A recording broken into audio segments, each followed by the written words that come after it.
Dans ce journal, il sera question du coup d'État du 18 février 2010 qui avait renversé le président Tanja Mamadou. Que peut-on garder en mémoire? Détail dans quelques instants.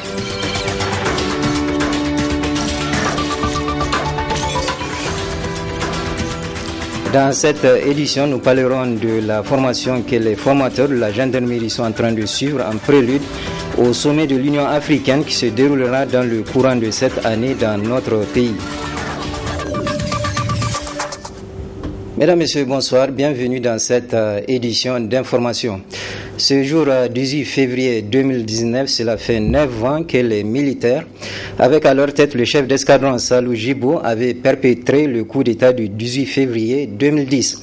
Un coup d'État qui avait arrêté les ambitions du président Tanja Mamadou qui voulait outrepasser ces 2 mandats réglementaires. 9 ans après, que peut-on retenir de ce coup d'État? Réponse dans le commentaire qui va suivre. Le Niger est un grand pays. Oui, pour beaucoup de Nigériens, plus on avance, plus les conditions de vie deviennent très difficiles. Ça et là, on entend que l'argent circule péniblement. Pendant ce temps, l'école, la santé et la sécurité sont dans la tourmente. Cependant, pour comprendre le malaise actuel des Nigériens, un bref retour sur l'histoire de notre pays est nécessaire. La descente aux enfers avait commencé avec le président Tanja Mamadou qui tenait coûte que coûte a prolongé son 2e mandat de 3 années supplémentaires, le fameux Tazarché, qui en son temps avait des adeptes. Mais étant dans un pays de toutes les possibilités, les ambitions tazarchistes du président Tanja Mamadou furent stoppées le 18 février 2010 par le coup d'État perpétré par le chef d'escadron Salou Djibo. Ce jour-là, beaucoup de Nigériens furent contents de l'irruption des militaires qui venaient une fois de plus au secours de la démocratie. Néanmoins, à côté de ceux qui jubilaient, une grande partie des Nigériens étaient tristes de voir le pouvoir usurpé par des militaires jusqu'alors inconnus. Très vite, le sauvetage de la démocratie qu'avait engagé le soldat Salou Djibo se transforma en catastrophe. Pour cause, de la façon la plus ahurissante, les Nigériens assistèrent au sacre de la politique, parents, amis et connaissances. Très vite, le désespoir gagna le cœur de la majorité des Nigériens qui voyaient les caisses de l'État pillées par la junte dirigée par le soldat Salou, qui ne s'embarrassa pas de scrupules pour se bombarder général 4 étoiles. Entre-temps, l'espérance regagna les cœurs et les esprits des Nigériens avec le président Issoufou Mahamadou, qui succéda au président général 4 étoiles. Là aussi, ou bien d'appliquer l'adage qui dit « il n'y a pas de mauvais rois, mais de mauvais courtisans », les socialistes nigériens parvenus au pouvoir ne tardèrent pas à provoquer le désenchantement au sein des populations nigériennes. En effet, avec les taréistes au pouvoir, les secteurs sociaux de base comme la santé, l'éducation et la sécurité sombreront dans la déliquescence, tandis que l'impunité face aux crimes économiques sera cultivée aux dépens des Nigériens. Une formation des formateurs des éléments de la gendarmerie a débuté aujourd'hui à l'école de la formation de la gendarmerie. Une formation en prélude au sommet de l'Union africaine qui se tiendra bientôt dans notre pays, qui fait face à d'énormes défis sécuritaires. Compte rendu, Hassan Saleh Mustafa et Ibrahim Abdou. Ils seront formés pour assurer la sécurité de quelques 4000 invités attendus à Niamey dans le cadre du sommet de l'Union africaine en juillet 2019. Ces éléments de la gendarmerie nationale vont être formés pendant près d'1 mois pour former à leur tour les autres éléments en maintien de l'ordre en équipe légère d'intervention et en secourisme. Ces formations des formateurs sous-officiers et gendarmes en maintien de l'ordre, en intervention professionnelle, en secourisme et dans bien d'autres domaines relevant des missions de la gendarmerie nationale ont pour objectif global d'actualiser non seulement les compétences, mais aussi vous permettre d'acquérir les qualités requises pour former à votre tour les personnels retenus dans le cadre de la sécurisation de la conférence de l'Union africaine qui aura lieu au Niger en juillet 2019. En vous recommandant une grande assiduité, je vous exhorte à vous investir pour acquérir et développer toutes les vertus professionnelles qui vous seront enseignées pour vous permettre l'atteinte des résultats escomptés. Cette formation des formateurs rassure davantage l'agence Union africaine au vu du contexte sécuritaire dégradé dans lequel le sommet de Niamey interviendra. Cet événement se déroule dans un moment où la question sécuritaire dans le monde, en Afrique et dans la sous-région constitue une grande préoccupation. Et c'est pour ça que nous avons voulu à ce que le sommet de Niamey se passe comme tous les événements qui sont dans notre pays dans des meilleures conditions de sécurité, mais également aussi dans la pure tradition nigérienne d'hospitalité. Je suis convaincu que nous pourrons compter sur vous pour ça. Et je profite en tout cas pour vous transmettre en tout cas les salutations et les encouragements de haute autorité du pays pour tout ce que vous faites pour la nation et pour ce que vous faites pour les populations nigériennes et d'engagement avec lesquels vous allez couvrir ce sommet de l'Union africaine. Une démonstration à la tour d'initiation aux techniques d'intervention TITI et une assimilation d'escorte des autorités ont été présentées. Objectif, montrer la capacité d'intervention et l'efficacité des éléments de la gendarmerie nationale en cas de besoin.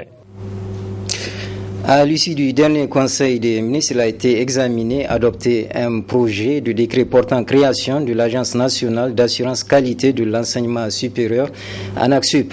Cette structure nationale est chargée de garantir la qualité des programmes d'études des établissements publics et privés d'enseignement supérieur. L'organisation patronale des grandes écoles salue cette décision par la voix de Moudi Adamou. L'ANAQ-Sup, sa création rentre dans la droite ligne aujourd'hui des objectifs qu'on doit assigner à l'enseignement supérieur, c'est-à-dire la recherche de la qualité. Et nous, au niveau du privé de façon générale et particulièrement au niveau de l'OPAGEN, nous avons fait de la qualité notre credo. Et nous faisons partie des acteurs qui ont demandé de nous conformer, c'est une injonction d'ailleurs du CAMES, et je pense que même dans le projet de décret ça a été rappelé, que tous les pays doivent s'aligner pour accompagner et surtout réussir la réforme LMD. Il faut mettre en place des structures nationales qui auront pour mission d'abord d'élaborer des standards de référence et de suivre leur mise en application au niveau des différents centres de formation, que ce soit le public ou le privé. Donc l'ANAQ-Sup, je pense que c'est une bonne chose et c'est à prononcer qu'on crée cette agence. Et nous d'ailleurs nous pensons qu'il faut même aller vite parce qu'il y a des pays comme le Sénégal qui aujourd'hui ont une agence nationale d'assurance qualité fonctionnelle et cette agence a fait ses preuves. Et nous souhaitons que celle du Niger aussi puisse vraiment être dotée des moyens, tous les moyens, tant financiers, matériels qu'humains, lui permettant de pouvoir nous accompagner efficacement pour que nous puissions relever ce challenge, celui d'un enseignement de qualité qui répond aux standards internationaux. Le SNEX, le syndicat national des enseignants-chercheurs et chercheurs du supérieur, a déposé un nouveau préavis de grève de 72 heures à compter de ce lundi. La réaction des étudiants relativement aux grèves des enseignants-chercheurs dans ce reportage signé Nafisa Zakou et Cheibou Guisso. Encore l'université Abdou Moumouni de Niamey paralysée et ce pour 3 jours. Le syndicat national des enseignants-chercheurs et chercheurs du supérieur SNEX renouvelle une fois de plus son préavis de grève. Une situation que dénoncent les étudiants principaux victimes de ces mouvements des enseignants-chercheurs. Si nos enseignants sont en grève, ce n'est pas parce que tout simplement ils ne veulent pas exercer leurs fonctions, ce n'est pas parce qu'ils ne veulent pas, en tout cas, nous enseigner, mais c'est parce que tout simplement il y a un certain nombre de problèmes qui urgent au sein de notre institution universitaire. Des problèmes qui urgent au sein de notre institution universitaire. Le gouvernement, à ce niveau, je précise bien que le gouvernement a failli. C'est honteux pour un gouvernement, c'est désolant et décevant, en tout cas pour un gouvernement qui n'arrive pas, en tout cas, à prendre en charge l'éducation, qui est l'une des missions fondamentales pour laquelle il a été investi. Aujourd'hui, on peut dire qu'au Niger, le gouvernement a complètement et carrément démissionné à cette mission-là. Les enseignants-chercheurs doivent revoir leur copie et le gouvernement, parce qu'il y a ceux qui doivent mettre devant, c'est l'intérêt général d'abord. Ils doivent savoir qu'aujourd'hui, il y a même des étudiants qui n'ont pas encore effectué leur entrée rentrée, surtout quand on prend les étudiants de l'école normale supérieure de la première année, n'ont pas encore effectué la rentrée.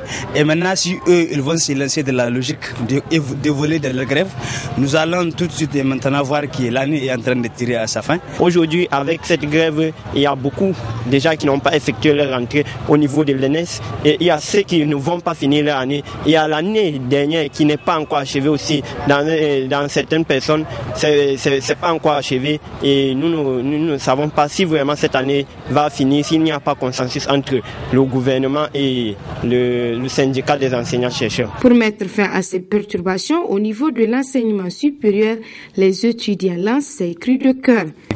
Ce qu'il y a mieux de faire ici, je pense que c'est le consensus, c'est d'aller sur la table. On dit tout finir sur la table. La meilleure des choses, je pense qu'en tant qu'étudiant, c'est que ces enseignants-là, ils doivent revoir leur copie. Nous dirons que nous appelons vraiment au gouvernement et les enseignants-chercheurs de s'asseoir sur une table et de s'entendre, d'essayer de conclure un processus qui va aider les étudiants à finir l'année dans une bonne marche. Notre appel que nous allons lancer au sein de l'Europe, il faudra que les parents d'élèves comprennent que le problème ne dénote pas de nous qui sommes les étudiants, mais plutôt les enseignants et le gouvernement. Ils ne veulent pas que l'éducation développe.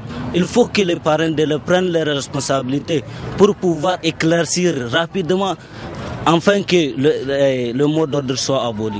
Il va falloir assez que le gouvernement appelle les enseignants pour discuter avec eux, pour mener en tout cas une discussion conséquente et aboutissante avec nos enseignants afin de pouvoir obtenir une solution concrète pour pouvoir prévaloir l'intérêt supérieur de la nation. Il revient donc aux autorités en charge de l'enseignement supérieur de créer toutes les dispositions pour trouver des solutions aux revendications du SNEX pour mettre fin aux grèves des enseignants-chercheurs pour le bon déroulement de l'année académique 2018-2019.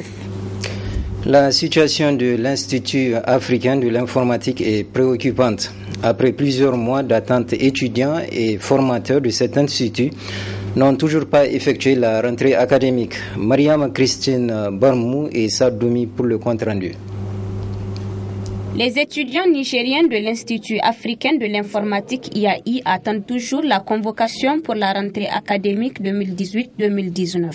Des mois sont déjà passés après la rentrée, mais aucun espoir pour les étudiants, mais aussi pour les formateurs. Une situation catastrophique de cette école-là que personne ne peut comprendre parce que les enfants sont allés en vacances depuis le mois de juin et à l'heure actuelle, ils sont en train d'errer dans la ville sans pour autant qu'on puisse leur dire quoi que ce soit. Nous sommes déjà au mois de février qui tire vers sa fin. Il n'y a pas de rentrée à rien. Et quand on sait que l'IAI, c'est une école d'excellence, c'est d'ailleurs la seule école au Niger, je vous dis, qui forme des vrais analystes programmeurs. Donc vraiment, j'interpelle la ministre du Plan, prête à promouvoir ses enfants, ses frères et certains membres de sa famille, ainsi que le gouvernement est également prêt à promouvoir les membres de leur famille, à tirer la couverture sur eux-mêmes, comme nous l'avions vu récemment avec les frais de mission qui se sont octroyés. Parce que moi, ce que je ne comprends pas dans ce pays, pourquoi toujours c'est les pauvres et ces enfants qui sont sacrifiés pour que les autorités puissent en jouir. Plusieurs raisons expliquent cette situation, notamment des raisons financières. Il y a un problème de financement de l'école, parce que l'école n'est pas financée, il faut le dire. C'est le dernier souci du ministère du Plan qui assure la tutelle de l'école actuellement. Si je suis sûr qu'aujourd'hui, si c'est leurs enfants, si c'est les enfants de la ministre du Plan, ou bien du Premier ministre et même du président de la République qui étudie dans cette école-là, les enfants seront en train de prendre des cours. Mais parce que c'est les enfants du citoyen, il ne faut pas avoir peur de le dire, parce que ce sont les enfants du citoyen qui sont abandonnés à leur sort, sans qu'on leur dise quoi que ce soit. Parce qu'ils n'ont pas le droit de réussir. Et leurs enfants, ils ont le droit de réussir. C'est ça la justice sociale, c'est ça le socialisme, c'est ça la démocratie, c'est ça la République. Nous, on ne veut pas que les enfants là soient pris en otage. Ils ont le droit de réussir. Vous savez, l'IAI, c'est une école d'excellence. Ce n'est pas n'importe quelle école à Niamey. Et vous voyez le délabrement, comment l'école, la situation même générale de l'école est. Des solutions urgentes s'imposent face à cette situation lamentable dans laquelle se trouvent les étudiants qui risqueraient de passer l'année à la maison. La circulation routière dans la ville de Niamey ne se fait pas sans difficulté. En effet, si certains usagers de la route respectent le code de la route, tel n'est pas le cas de beaucoup d'autres qui l'ignorent en ne respectant pas le sens giratoire de plusieurs ronds-points. Hamza Zakou et Aboubakar Souley pour le reportage. Le non-respect du code de la route est fréquent dans la ville de Niamey. Pour faire ce constat, il suffit de se rendre au niveau de certains ronds-points à sens giratoire de la capitale. En effet, si la circulation routière est bien respectée au rond-point Wadata, tel n'est pas le cas en ce qui concerne le rond-point Château 8, du fait certainement de l'absence de la présence policière.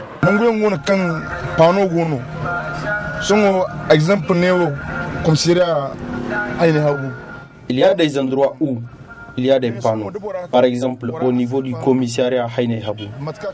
Mais les gens ne s'arrêtent pas au niveau du stop. Ils rentrent comment ils viennent. Donc, c'est pas bon. La circulation ne peut pas être normale. Certains ne voient pas les panneaux. Et si toi tu t'arrêtes, ceux du derrière vont klaxonner pour dire que tu les bloques le passage. La faute vient de la part des autorités. Car si je m'arrête prendre quelqu'un ici où il y a les pousse-pousse, un policier va venir prendre mes papiers. La faute revient toujours à l'État. Parce qu'ici à Wadata, dès qu'on sert, celui du derrière ne passe pas. La route est déjà bloquée.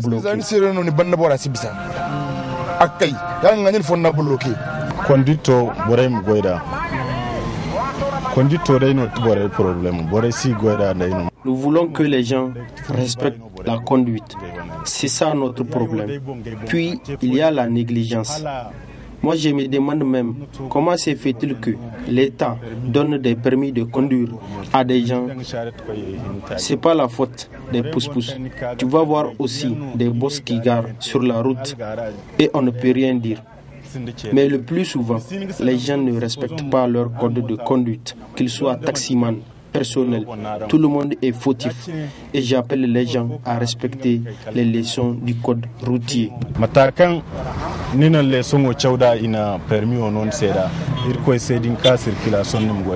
À ce titre, il revient à la police routière de prendre ses dispositions afin que les sens giratoires soient respectés au niveau de tous les ronds-points de Niamey qui en disposent. La 21e édition de la Coupe d'Afrique des Nations U20 a pris fin hier soir au stade général Sékou Touré avec la finale qui avait opposé le Mali au Sénégal. Une rencontre à l'issue de laquelle le Mali est sorti vainqueur. Compte rendu Abourazak Léo et Cheb Guisso.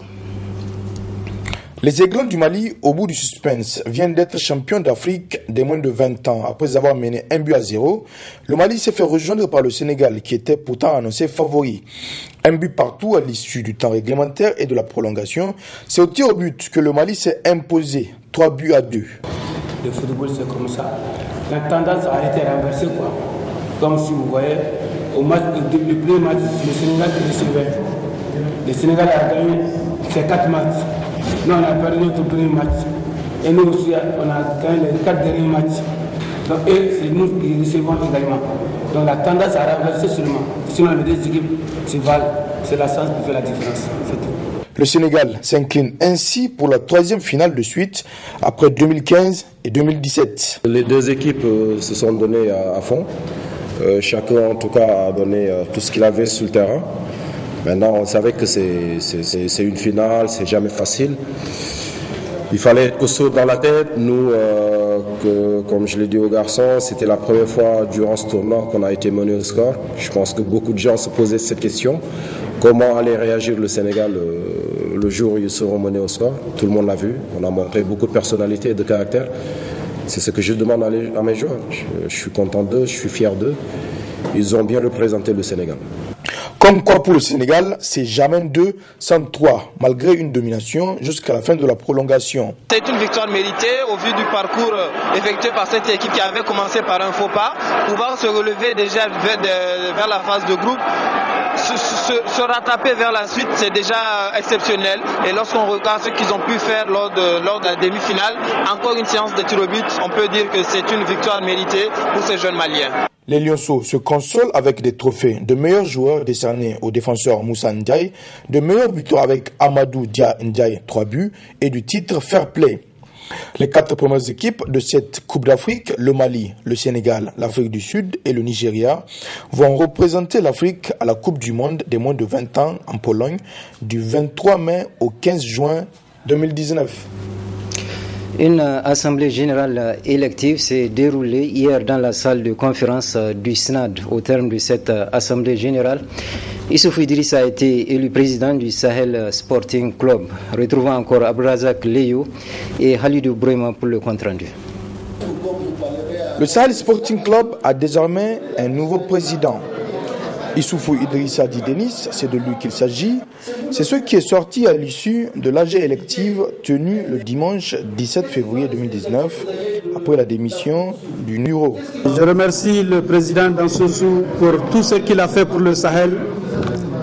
Malgré qu'il a cédé la place, je vous garantis qu'il va continuer à jouer un grand rôle. Parce que je vais lui être fidèle, je vais écouter ses conseils. Donc, après lui, tous les autres membres du comité des sages, je serai à votre écoute. C'est moi qui ai fait la proposition du texte, quand j'avais même dit que je donne le pouvoir au comité des sages de me démettre en cas de faute grave. C'est le président sortant Dansossou qui a dit non, on ne doit pas mettre ça. Donc c'est pour vous dire, je suis disponible à être conseillé. Je suis disponible à être accompagné. Le Sahel, c'est un grand club, c'est un club historique. Ce n'est pas une seule personne qui peut gérer le Sahel, c'est une famille, c'est une équipe. Donc, si aujourd'hui le président Dansossou a accepté de me céder le poste, c'est parce que je lui ai présenté une équipe de 20 personnes très dynamiques. Je vous avoue, lorsque je les ai rencontrés, on a tenu une réunion il y a une semaine, j'étais très content.